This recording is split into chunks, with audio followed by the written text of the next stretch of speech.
I would not want to be a judge, no, but I was happy just visiting and lending some feedback.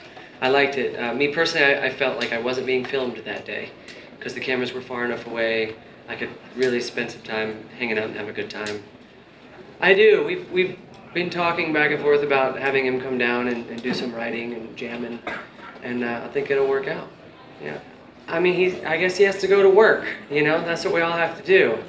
This show is obviously a great place to network and build some fans, and I think it's going to be up to him to stay connected to those fans and create a body of work that comes from his truth, and whatever that looks like is really up to him. But I mean, you can be a clever writer all day, but until you put some truth out there, I don't know that anything will occur. So hopefully he's unafraid to just throw himself over the falls and let us see what happens.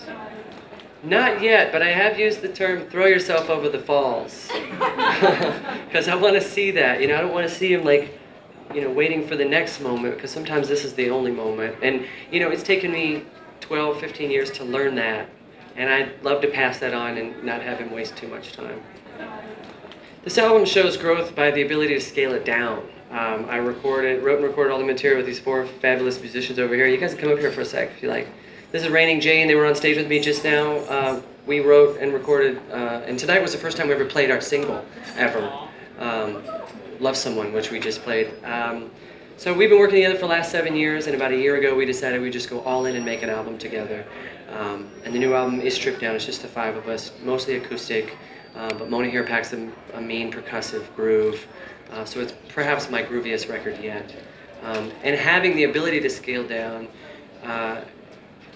shows growth because I think we found the songs that can hold up with less production, and as well the musicians that can help deliver it. It's called Yes because I saw these girls play at a college and I was like, yes, these girls are rad. And I went up to them and said, hey, do you guys ever want to come over and be my band and try out some of my demos? And they were like, yes.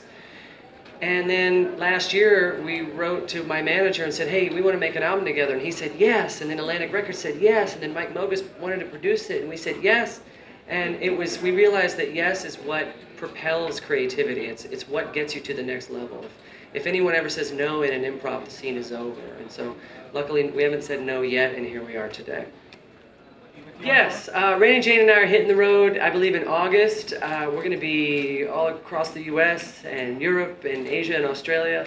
And I have asked that we play in theaters because I really want this album to be performed intimately, and I want us to be able to have a conversation with fans.